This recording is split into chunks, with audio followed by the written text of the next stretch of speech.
Good morning student. आज हम आपकी कक्षा का हिंदी साहित्य का पाठ 15 कलम आज उनकी जय बोल आपको यहाँ पर पढ़ाएंगे। इस कविता के लेखक हैं रामधारी सिंह दिनकर। रामधारी सिंह दिनकर को राष्ट्र कवि कहा जाता है। रामधारी सिंह दिनकर का जन्म मुंगेर जिले के सिमरिया गांव में 30 सितंबर 1908 ईस्वी को हुआ था। 1952 में राज्यसभा के सदस्य मनोनीत हुए। इन्हें पद्म भूषण से सम्मानित किया गया। संस्कृति के 4 अध्याय पुस्तक के लिए साहित्य अकादमी और उर्वशी महाकाव्य के लिए ज्ञानपीठ पुरस्कार से पुरस्कृत किया गया। दिनकर जी की अन्य प्रमुख कृतियाँ हैं ओंकार, रश्मिरथी, कुरुक्षेत्र और परशुराम की प्रतीक्षा।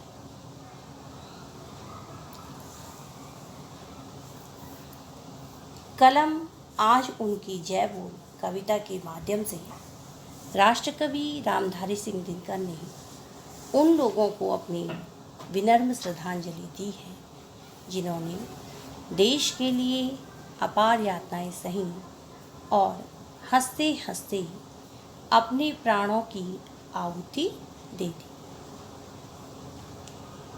आहुति दे दी मतलब बलिदान कर दी और कभी इसके बदले कुछ नहीं चाहा।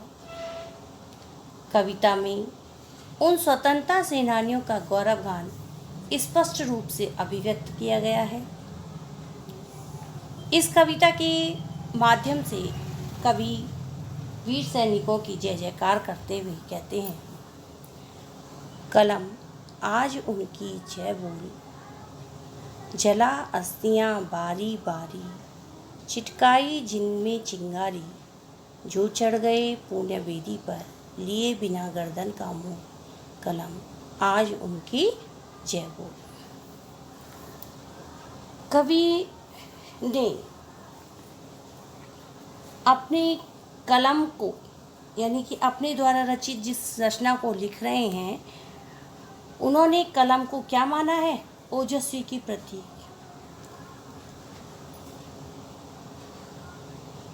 और जिसके माध्यम से वे क्रांतिकारी विचार उत्पन्न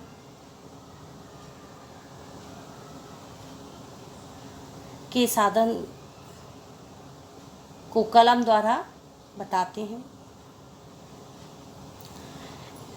कवि कहते हैं कि कलम आज उनकी जय बोल, वीर सैनिकों की जय बोल जिन्होंने अपने देश के लिए अपने प्राणों का बलिदान कर दिया। जला अस्थियां बारी बारी, अस्थियां हड्डी। उन्होंने बार बार यातनाएं सही मतलब कष्ट सही। कितनी तो उन्होंने अंग्रेज़ों के द्वारा दी गई प्रताड़नाओं को सहा, जेल गए, अपने प्राणों की आहुति देना यानी कि अपने प्राणों को देश के लिए न्यौछावर करना। चिटकाई जिनमें चिंगारी। चिटकाई जिनमें चिंगारी का अर्थ है कि जिन्होंने देश को आज़ाद कराने के लिए अंग्रेज़ों के खिलाफ क्या करा?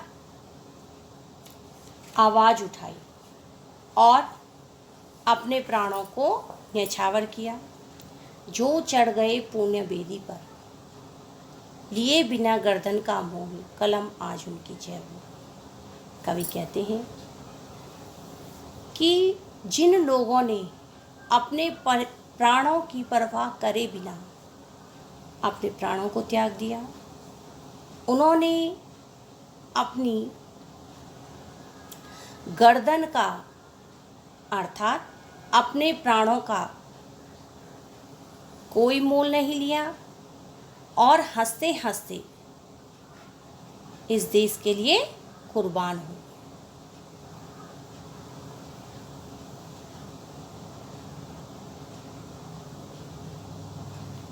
जो अगणित लघु दीप हमारे, तूफानों में एक किनारे, जल जल कर बुझ गए किसी दिन, मांगा नहीं इसने मुँह खोल, कलम आज उनकी जय बोल।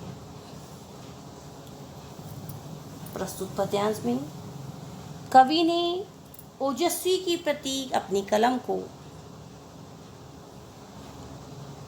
वीरों की जय जयकार करने को कहा है। कवि कहते हैं कि उन वीरों की जय जयकार करो जिन्होंने कि देश को आज़ाद कराने के लिए अपने प्राणों का बलिदान दिया। अगणित लघुदीप का प्रयोग कवि ने उनके लिए किया है जिन्होंने देश प्रेम के लिए निस्वार्थ होकर अपने प्राणों का बलिदान दिया। जिस प्रकार कि दिया ने रोशनी देने के लिए क्या हुआ, बाती रोशनी देते देते क्या करती है, अपने प्राणों का बलिदान।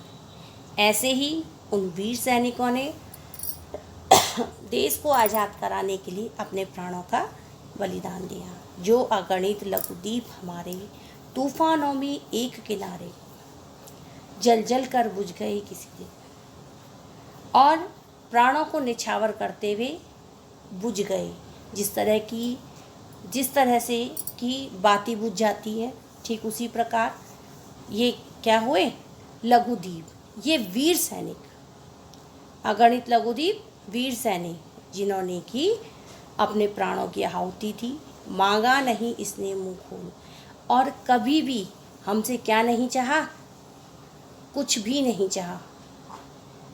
कलम आज उनकी जय, हे ओजस्वी की प्रतीक कलम, आज उनकी जय हो जिन्होंने देश के लिए अपने प्राणों की परवाह करे बिना अपने प्राणों को त्याग दिया और अपने गर्दन का कोई मोल नहीं मांगा। कभी भी मुंह खोल के हमसे स्नेह नहीं चाहा, और खुशी खुशी हमारी खुशी के लिए, यानी कि आज हम अगर स्वतंत्र भारत में सांस ले रहे हैं तो किसके कारण, उन्हीं वीर सैनिकों के कारण, उन्हीं महान व्यक्ति के कारण जिन्होंने कि हमें हमारा देश आज़ाद कराया। और इसके बदले में हमसे कुछ भी नहीं चाहा। ऐसे वीर सैनिकों की कवि क्या करते हैं, जय जयकार करते हैं।